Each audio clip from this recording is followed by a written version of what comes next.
saagala kutta bantu ate saagala baana kubasibira bwerere ne be basiba mu 2 tebabatanga kati ate twongereko ki abalala naye ng'ate obuyinza bwonna kati buli mu byabakama bw'aba tabisobola ate alekulire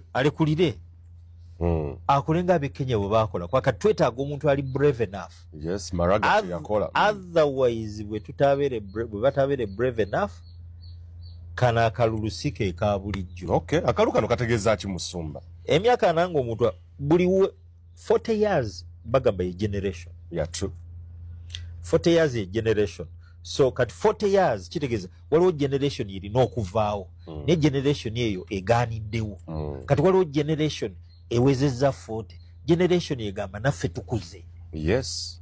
Ka that 40 generation abalabika tebalina mirimu abalabika tebalina future abalabika tebasobola na kuzaala kuba tebasobola kubalabirira abalabika tebalina kebeezimye na butono bwe balina babo batutteko. Yes. Kati abantu abo balina bitterness abantu abo bakubyogamba nti bakoowu naye balina muli obukaawu ogamba naye singa opportunity kati abantu abo tosobola batekinga for granted. Yes.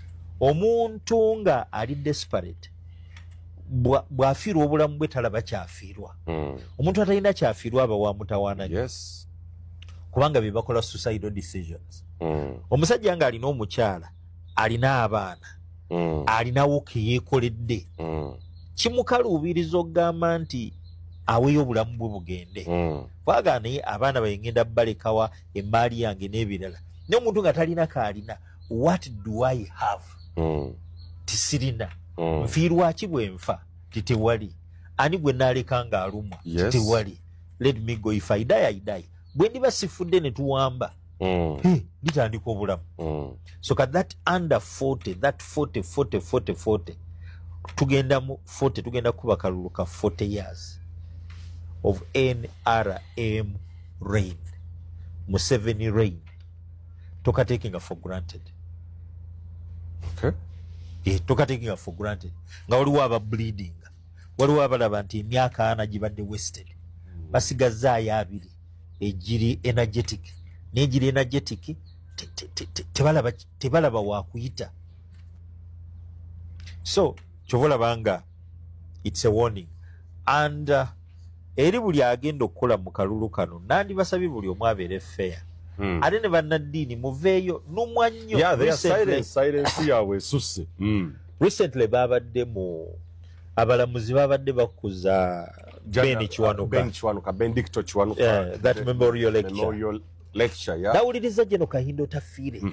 Laga nti twalwana naye abaana bano banyigirizibwa batulugunyizibwa emmundu zibakwata bakola ki naye ffe tetukyasobola bajja tuwamba basobola otukuba ye ng'agamba nti no matter balinawo experience naye ate balinawo fatigue. Kahinda tekyasobola kudduka ng'ate alabula munne bane mbalabula tukola ffene naye mbalabula tuleme ku taking things for granted. Ne byayogereddwa wano ku Uganda Law Society ng'agamba abaana mukwata baaki ng'agamba Attorney General Kiwanuka mugamba abaana ebintu bino kyamazima kiriwo Kiwanuka tamanyi nti ebintu bikyuka. Kiriwo Kiwanuka tamanyi nti ebintu bikola ki yawolereza buli kakica yenna tamanyi nti ebintu bikyuka. Otafiira azuukuse kati kuba abadde mu internal affairs abadde ministry positions mpitirivu nnyo eddoboozi lye litegeeza ki at this point. Naye alina byazaayogera. Yeah, true, that is alina byazaayogera. Kahindo tafiire saagala kumudiscardinga. Alina byazaayogera. Okay. Ojjukira y'omu ku baawoninga Muhoozi. Yeah, true. Ojjukira yawoninga ku byakiza Besigye. True. Naye kwegamba tawulirizibwa. Abadde abeera ku record. Era record ye eri very consistent nti wadde ebyo bye twagenda okulwanyisa ate lwaki tubikola. Yaddamu n'abyogera ne ku graduation ya Kampala International University noza gwali mwaka guwedde. So I think Kahinda ali very consistent.